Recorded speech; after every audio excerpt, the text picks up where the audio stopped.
This is the Truth Network. Bible Wonders of Habakkuk.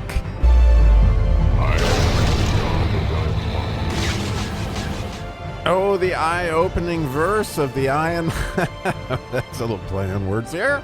As the letter iron has to do with your eyes, but also has to do with being yoked to something. And boy, do we get a chance to see some clarity today. We're in Habakkuk chapter 2, and we're in the 16th verse.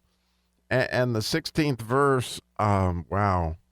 It is an eye-opener and actually somewhat scary.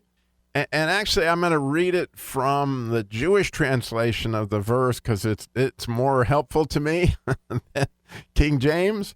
And I'm going to add in a word or two that's even more helpful, in my opinion, when I read it. But you can read it in your translation any way you like. It's verse 16 in Habakkuk chapter 2. It says, "You have become sated," or absolutely full, "more of disgrace than from honor. You too drink and become clogged up. The cup of the right hand of the Lord shall be turned upon you, and disgrace will spew or be vomited upon your glory." Wow. That is a mouthful. And the key word here that's used in this translation, which is really helpful for me, is the word disgrace. Because the idea of disgrace is actually losing faith in everybody, okay? As you lose faith in people, you no longer show them grace. And when you're not favoring anybody but yourself, it's disgraceful. And certainly once you are doing stuff like this, you become full of disgrace. And you heard from the previous verse the disgraceful behavior that went on about that. And so obviously there's none of God's glory that's shining up anywhere here because you're literally covered and full of your disgrace. And then it says, "You too drink and become clogged up." And therein, that word "clogged up" has to do very similarly with the idea of disgrace. That word "clogged up," which again is translated here, and interestingly, Rashi goes into about 4 different examples of where that word is used in the scriptures, although for whatever reason in the King James Version and the Concordance, they don't have it that way at all, but it clearly is. It's just like your ears get, the ears would be clogged up in the book of Jeremiah, and you wouldn't be able to hear.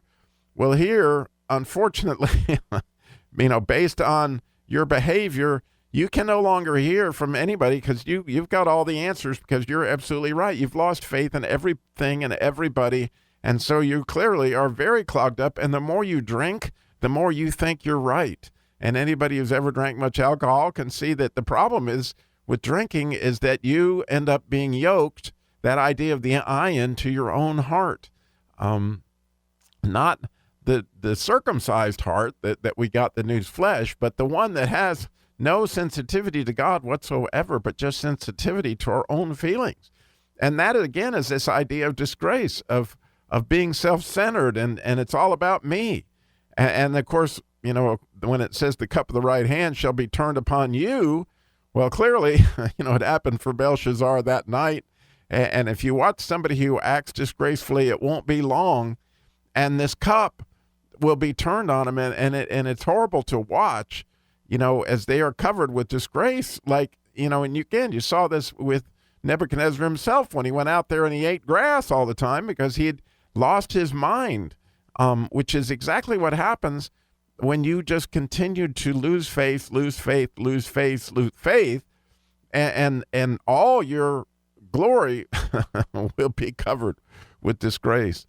And literally you begin to vomit up your disgrace on other people. In other words, as you begin to talk about other people, talk bad about God, talk bad about other people and their glory, guess what happens? You're vomiting, and it is just making your disgrace spread horribly, and it's just a really difficult thing.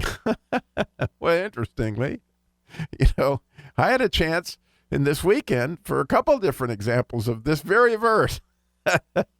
Now, honestly, I had some of this stuff happen to me where I was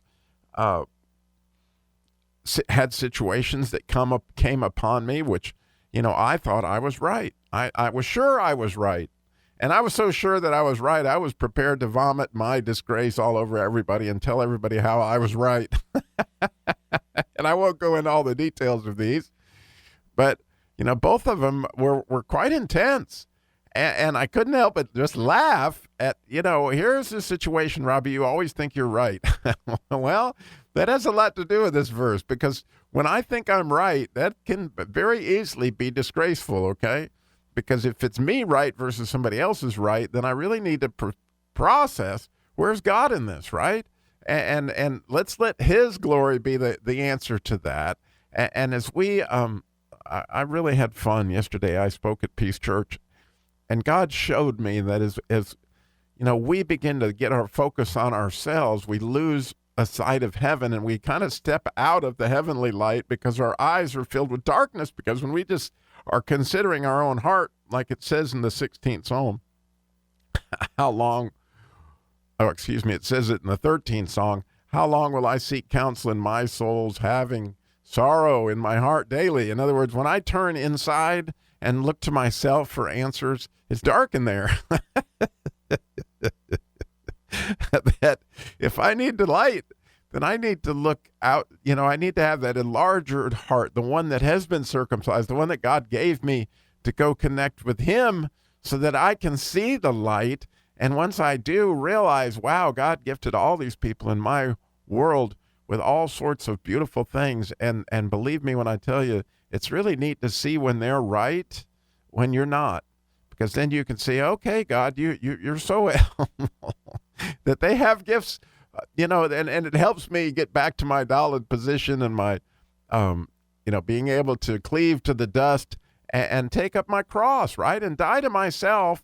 As the idea of so much of the 119th Psalm is, if I can just do that, take up that statute of dying to myself and being united again with Christ, then I can see where other people are right, and I can see their giftedness, and I can see where God is shining through in others, and rather than be covered in my disgrace of insisting on being right, I can see God's glory much, much prettier. So I hope that this has been helpful for you today. Again, we would ask, if God puts it on your heart to share it, that you do that, and I just can't tell you how grateful I am that you listened.